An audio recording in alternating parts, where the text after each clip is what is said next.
Well, a major part of Hamas's infrastructure of Gaza is the complex system of tunnels that run beneath the region.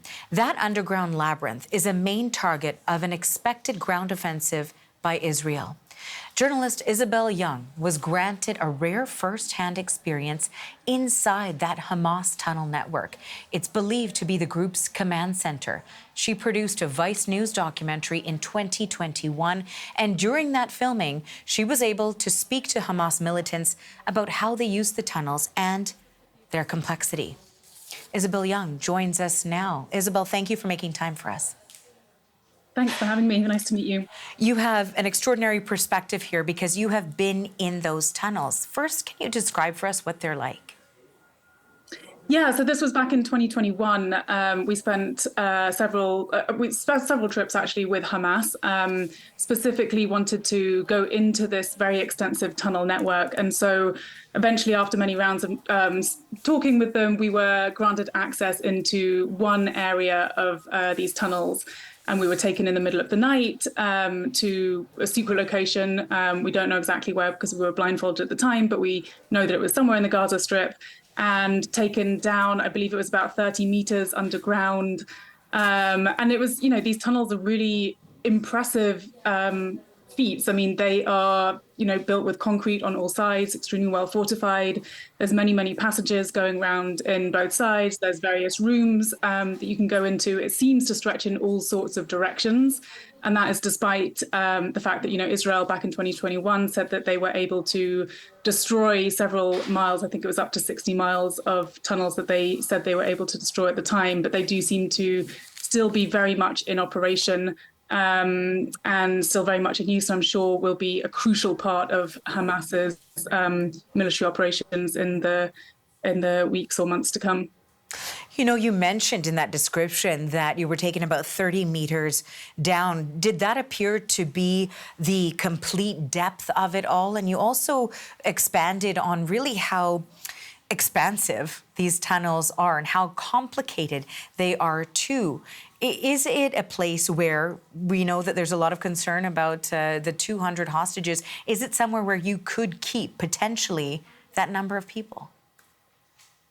Yeah, I mean, I have no information on the whereabouts of those hostages, apart from the fact that, obviously Hamas's spokesperson has come out and said that some of those hostages are kept in those tunnels. And yeah, I mean, it's extremely extensive. We were taken about 30 meters down. I believe it went even deeper than the area that we were allowed into. These are very well supplied tunnels. There were oxygen tanks there in case they ran out of air. There were phone lines. There was electricity in many parts. There was lighting in a lot of parts. So, you can survive for long periods of time down there. And as I said, there are many different sections and rooms to the network as well. So, yeah, it would be, I guess, an obvious place for Hamas to keep some of these hostages potentially, especially if they're trying to avoid detection from the IDF. We know that potentially, as we've been discussing, that may be a place for hostages. That is a potential use. Through your experience and your reporting, how was it described that Hamas used these tunnels regularly? Yes, I mean, these tunnels are a pretty crucial part of Hamas's military infrastructure, essentially. They really rely on them, especially since, Israel imposed the blockade on Gaza. They use them to move personnel around the Gaza Strip and towards the border of Egypt. They use them to smuggle and store goods and weaponry. And of course, it's, a ideal place for them to hide from detection from the IDF because they go so deep underground that, the IDF's Air Force even is often not able to locate the exact whereabouts of them. One of the news stories or headlines, of course, is the fact that this is an incredibly densely populated part of the world. So when we talk about this extensive tunnel network that runs underground, no doubt it would infringe on civilian space. What are the risks like in that? What did you learn from your reporting on that? Yeah, I mean, this is an area that we push very hard on Hamas about. This is one of the most densely populated places on Earth.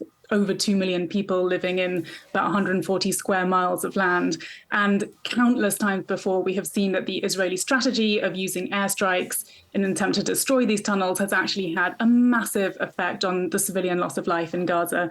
I've met many, many civilians over the years, most recently in 2021, who, have absolutely no idea whether their homes are built on top of tunnels or not. I mean, why would they know? And yet they are undoubtedly the ones who suffer an extraordinary loss of life and really have absolutely nowhere to run to.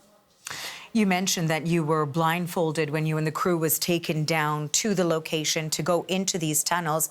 So the privacy of these tunnels is very protected by Hamas. I'm wondering if it is, in fact, going to be the center place for a ground offensive when it comes to Israeli forces launching that. How complicated and challenging would it be to navigate those tunnels in order to, for example, rescue hostages, if in fact that is the end goal there? Yeah, I mean, I'm sure the Israeli Defense Forces will find it extremely difficult. I mean, this is one of the biggest challenges in operating in Gaza.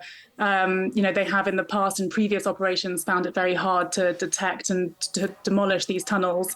But on the other hand, the IDF is one of the most advanced militaries in the world. I know that they've been training the IDF soldiers in the past years in advanced tunnel warfare. And I know that they've developed new technology in recent years that aims to try and help them detect and destroy these tunnels. But of course, it adds a massive complication to the IDF's goal to rid the territory of Hamas. Isobel, this has been an incredibly insightful conversation. Thank you so much. Thank you. That was Isobel Yeung. She is a journalist, producer, and filmmaker, and she was given access by Hamas to their underground tunnel system in Gaza. Thank you.